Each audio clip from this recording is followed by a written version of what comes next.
starring Lee Marvin.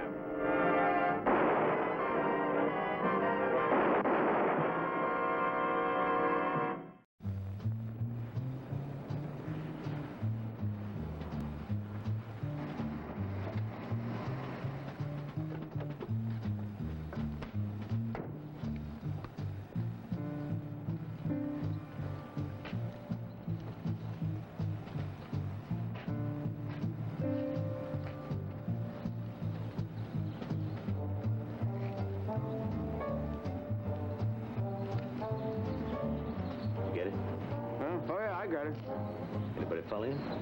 No, why should they? Just asking. All right, let's have it.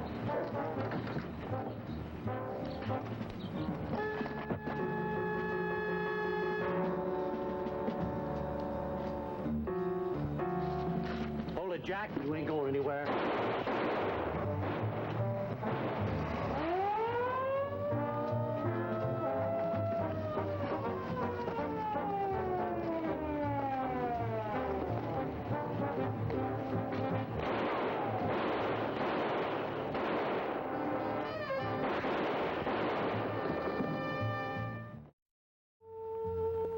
The night before, a petty crook by the name of Stash Greeniker had made the fatal mistake of trying to shoot it out with 2 police officers.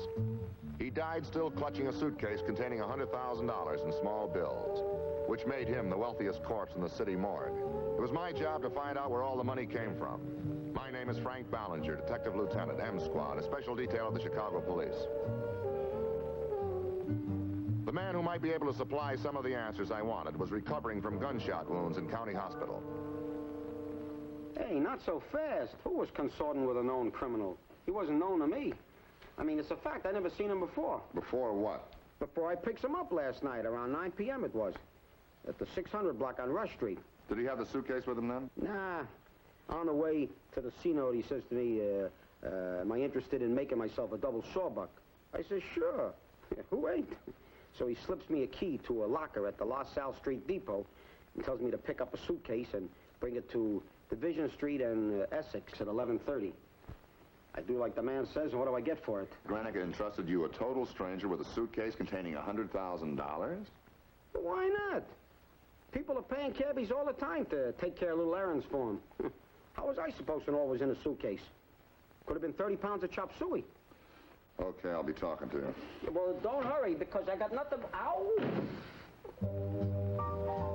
Bernie Amboy had a clean record with the cab company, and he had cooperated with the police in an old case. I had to figure he was leveling with me. My next job was to trace the $100,000 back to its source. It wasn't likely the banks would forget such a transaction. The old bills were all small denominations and paper-bound packets made up by a bank. I made queries about recent cash withdrawals. What'd you find out?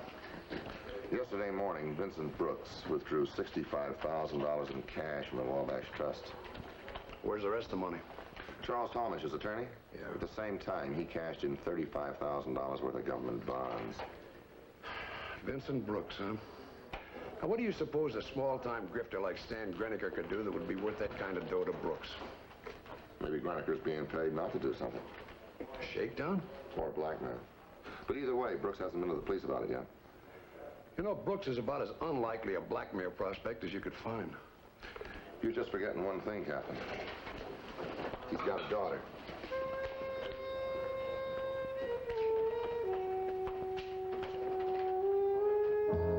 Suzanne Brooks was a spoiled, headstrong girl whose name had lately become a steady fixture in the gossip columns. Vincent Brooks, her father, was a retired industrialist and a widower. He led a quiet, secluded life. Really, Lieutenant, I don't see that what I choose to do with my own money is any of your business. A man has been killed. That makes it a police matter, Mr. Brooks. Now, let's stop sparring. Why did you pay Stash Greeniker $100,000? It was a confidential transaction. Furthermore, I don't propose to be third-degreed in my own home. It's no use, Mr. Brooks. It's your daughter, isn't it? How did you know? When are you people going to learn that you can't do business with a blackmailer? This time you're lucky, Mr. Brooks. You have nothing to fear from Stash Greeniker. He's dead. Dead? Yeah.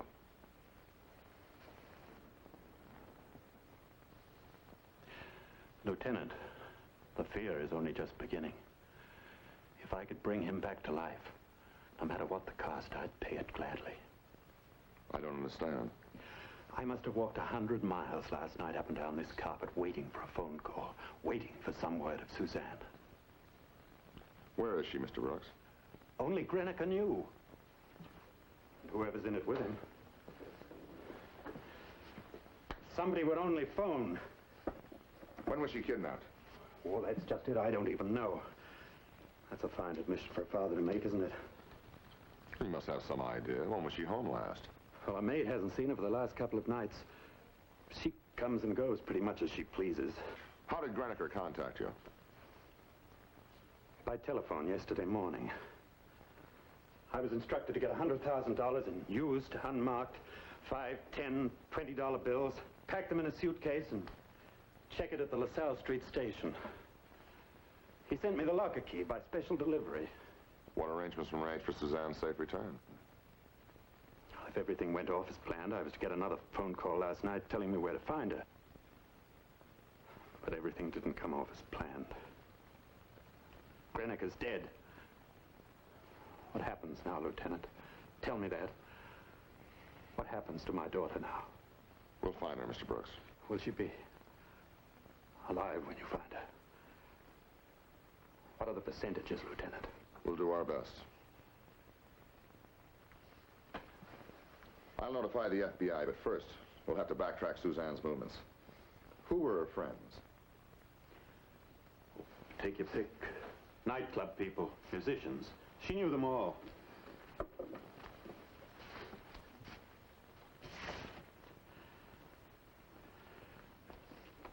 Does the name Stan Rollins mean anything to you? No, it doesn't. Why? Well, maybe nothing, maybe just coincidence. But he's currently headlining the Casino Club. Grenica was there last night. I'll have to have a description of your daughter.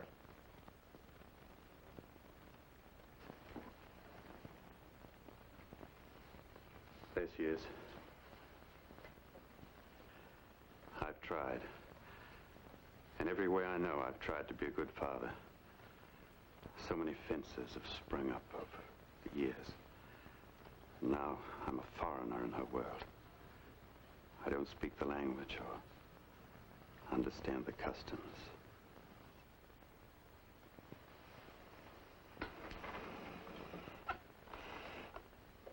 Please find my daughter. We wanted to do that as much as Brooks, but we had no lead. No knowledge that his daughter was hidden in a part of Chicago where crews of workmen were burning and knocking down old tenements. The condemned buildings in the old ghost town were being demolished to make way for a new highway into the center of the city.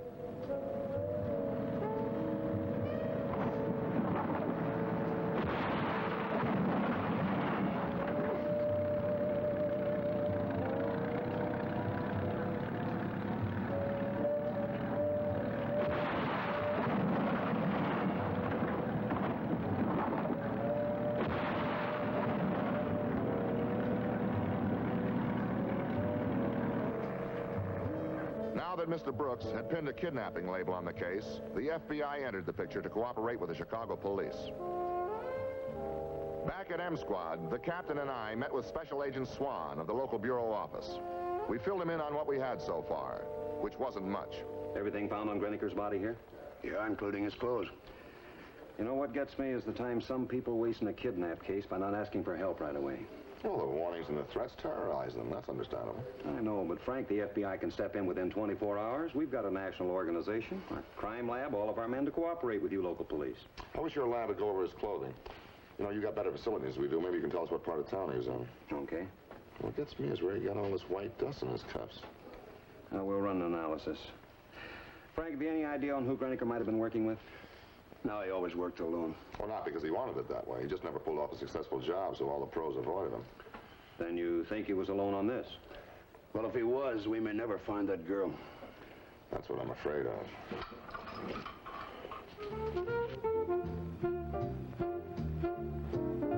While Swan and his men concentrated on the scientific end of our investigation, I went to the C-Note Club for an angle to Greeniker. The club was dedicated to the exploration of progressive jazz.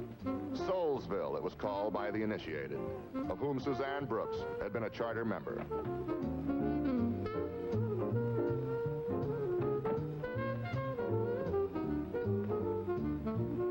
Cigarettes? No, thanks. But I could use a little information. I sell cigarettes. If you want information, dial 113.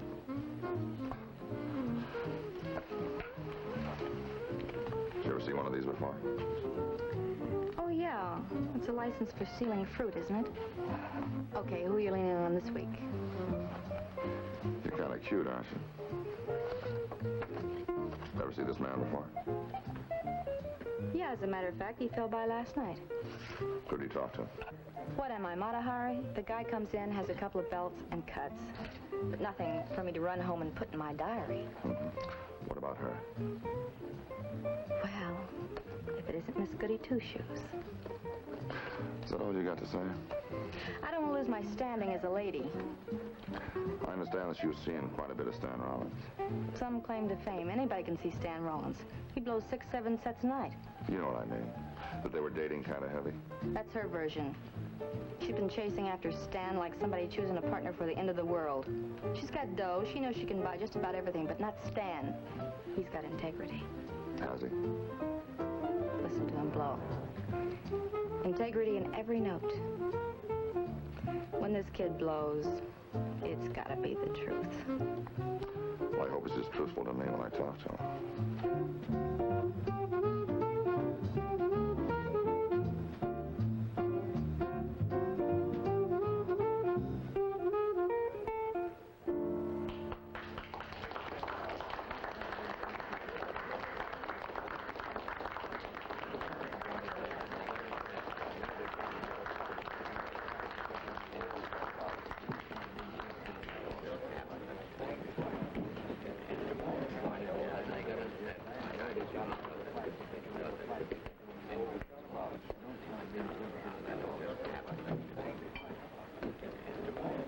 Tell me, or say help me, I'll kill you.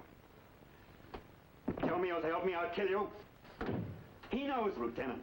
He knows where my daughter is. The man's mad. Tell him to drop the gun. Mr. Brooks, let me have that pistol now. I'll take over. No. Not until I've made him talk. Talk, you. Where is she? What? I don't know what you're talking about. Suzanne, my daughter. You phoned me. You said you knew where she was. Oh, the man's high and gone. Mr. Brooks, the safety catches off on that pistol. If you should accidentally kill Rollins, we'll never find your daughter. Now, let me have it. You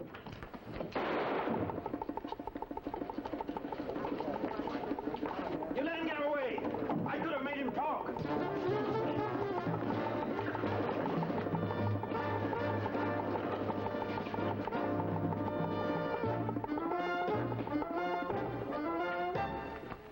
Did he get away? Yeah, he got away, but you didn't. Get your coat. You're going downtown.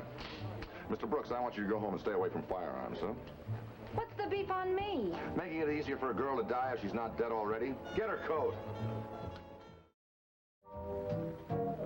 Peggy Mason lied her head off about tripping me with a table, but one fact came through in all her answers.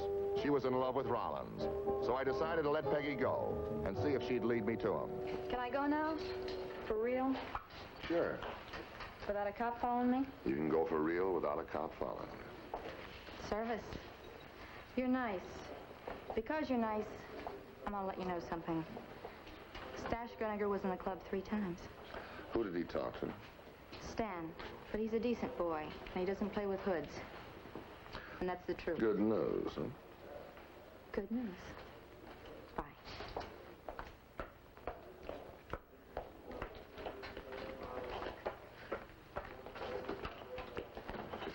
I just talked to Swan.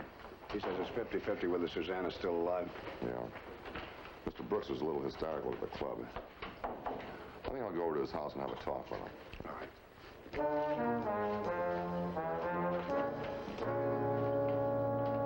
I should have let you handle it. If anything happens to Suzanne now, it's on my head. Well, you said something to Rollins at the club that he had phoned you? Yes. Earlier this evening. Go on. Well, he told me that he was in a position to sell me some information regarding Suzanne's whereabouts. What? Why didn't you tell me this at the club? I went to pieces, I guess. When he swaggered in, suddenly he was everything I hate. He represented the world that took my daughter from me long before this kidnapping. All I wanted to do was kill him. Then you came in. Then you didn't get any information. No. When are you people going to learn to come to us fast? That way it gives us more time to get results. This is the first lead we've had.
Were you playing around Ghost Town again? No, Mom, but there's a lady. I told you what would happen if I caught you near those condemned buildings just once more. What about a lady? Nothing, Mom. I was just walking. It was nearly noon when we finally caught our next break. That was Sergeant Huggins, the tail we had on Peggy Mason. He just put her into a South Side hotel. That's not all. She's visiting a man named Jarvis. His description fits Rollins. Yeah. I drove over to the hotel where I met Sergeant Huggins in the hallway. He told me that Rollins and the Mason girl were in room 36. Baby, you can't stay here. The fuzz are bound to be checking out every hotel in town. I'll be long gone, babe. My connection's due in from St. Louis tonight. Oh, I figure that he'll bust me out of the country. But what then? Oh, I'll pick up a gig somewhere. South America, maybe?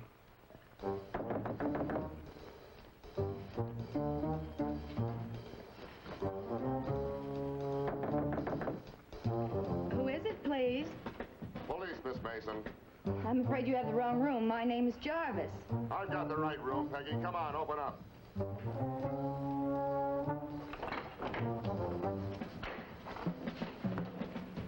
Okay, hold it, cop.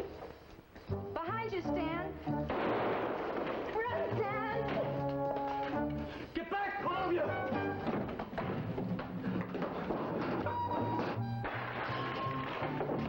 Hold it, Rollins. Rollins, you're trapped. Now throw down your gun. I don't have to hurt you. Nothing's over, cop.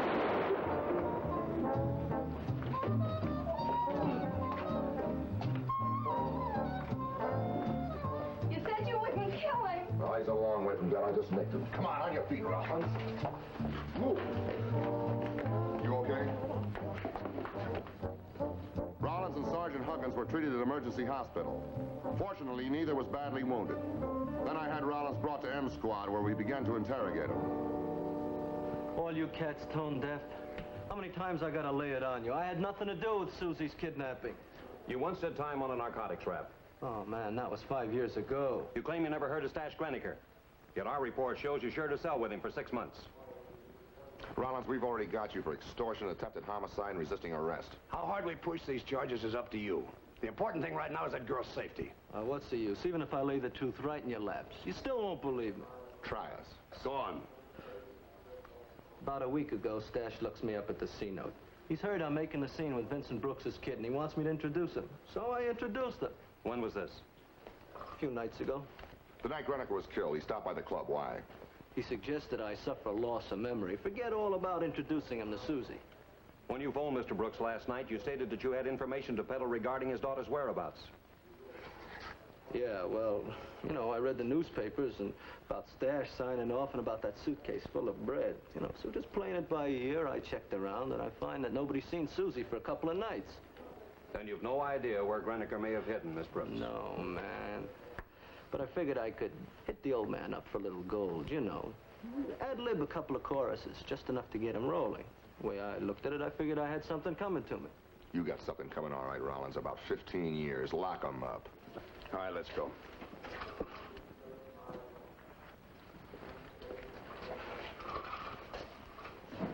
Now, you know what that means. If the girl's still alive, she's probably being held a prisoner somewhere. Nothing to eat or drink in the past 3 days. We've got to find her. But how, Frank? We've nothing to go on. Hey, what about those clothes? Did you get a report from the lab? Yeah, we found flakes of old building plaster in the shoes and trouser cuffs. Plaster? How old? 40, 50 years. Big help. Rollins says that Suzanne and Greeniker left the club together. Well, I guess I better contact the cab company, see if any of the drivers remember taking them any place. Time. Everything takes time. Just hope we haven't run out of it.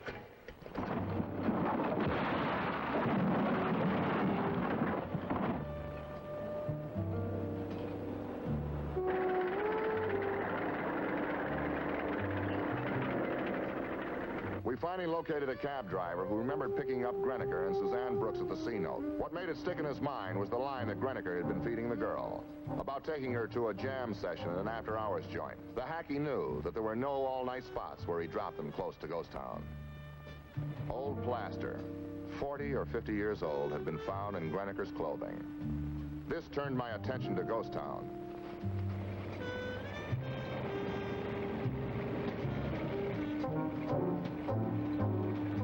Several buildings still remained, empty and open to wind and snow. They were isolated and could provide a possible hiding place. We spread out to search the area.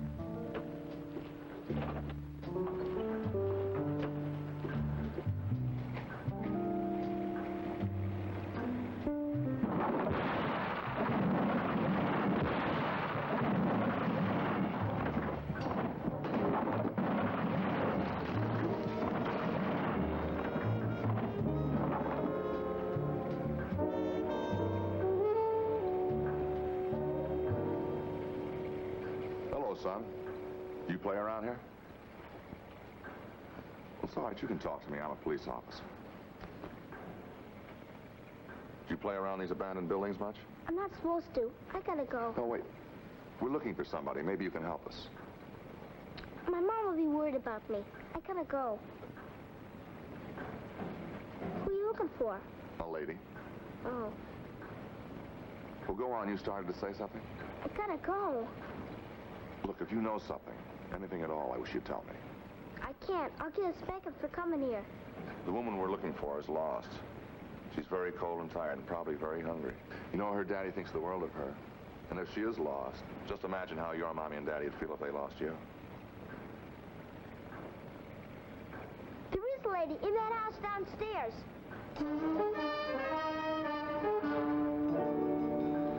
Hey, Swamp. Yes, Frank. I think we got a lead. Don't let them fire these buildings yet and search all the cellars. I'll take this building. Fine.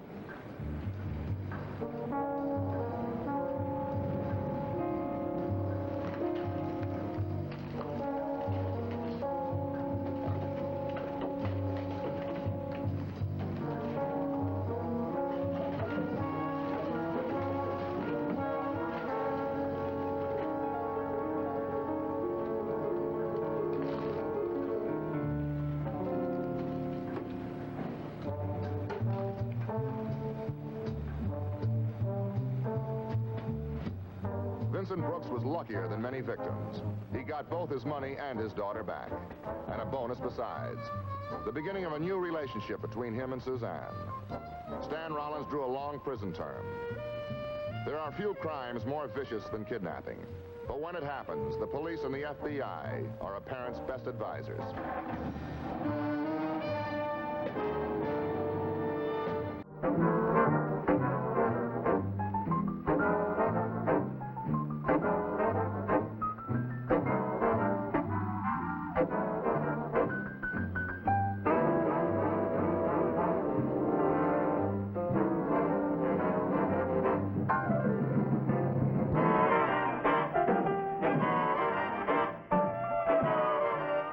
Squad.